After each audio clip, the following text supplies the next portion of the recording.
waxaan hayaa afayeenkii salaadiinta meesha ay ka muusaan ahay warqadda horta anigu saxeelo kule waxba kama laga xumaan maayaan anaga hawaaga xaliilayna qolqojeedba dadka aan salaadiinta u nahay intaasaan gaarsiinayaa waxaa khadka telefoonka si toosa ugu jira Suldaan Sayid oo jaamac oo ka mid ah salaadiinta reer Somaliland ahna afayeenka salaadiinta beesha degto gobolada Saaxil Togdheer iyo Maroodijeex Suldaan Sayid oo jaamac Suldaan markii hore soo dhawow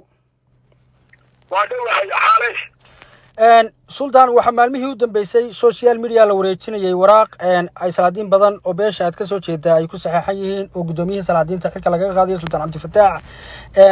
shacab kala duwanna way ka falceliyeen Suldaan adigu warqadda ayaa arrinta maxaad kala socotaa warqadda marka adigoo mahadsan waa dhawahay waxaan hayaa afayeenkii salaadiinta meesha ay ka muusaanahay warqadda horta anigu saxeelo kule waxba kama waaye arrinkaa isagana waa arrin u yaalla muxuu ahaayey salaadiinta ayuunbuu khaas yahay u yaalla waaye shacabka iyo dadweynaha kale ma xuseeyo waaye ilaahay baa khaldamina wixii khalada muxuu ahaayey salaadda ka dhacay iyagaa dhexdooda muxuu xadilayo oo muxuu ahaayey dib isugu noqonaya waaye waxaan leeyahay dadkuna isagoo raalli ah arrintaa muxuu ahaayeen cidina faragelinin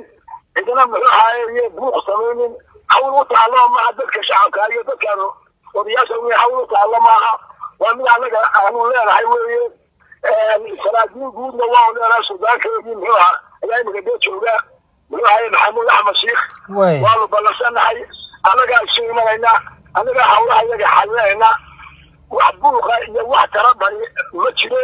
dadka raalli ha ka ahaadaan salaadiintooda ha ka ahaadaan ilaahay baa khaldamin bani aadamku wuu khaldamaa aniguna muxuu ahaa afayeenkii salaadiintaan ahay baaqaygu muxuu ahaayey si badan baan u gaarsiiyey muxuu ahaa baaqa salaadiintii sudaankii buudna waa loo joogaa sudaan cali waa maqan yahay sudaan muxuu ahaayey maxamuud axmed shiikh baa jooga oo sudaanka iyagii guud maanta haddi ayaa jooga isagaa muxuu ahaayey aan la hadlay hawshaasi way dhammaanaysaa dadweynuhu raalliha naga ahaadaan waxaa naga baxbaxay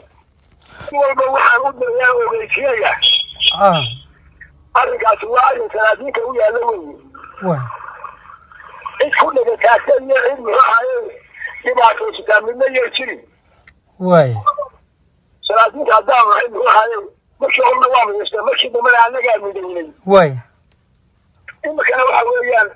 waxba naga xumaan maayaan annaga hawaaga xaliilayna qolqojeed iyo qolqojeedba dadka aan salaadiinta u nahay intaasaan gaarsiinayaa taalina naga ahaada waxaa naga soo baxbaxaya aad raalliha nooga aada anigu dee nin weyn baan ahdo waxa loo dee nin reer u weyn muxuu ahaayey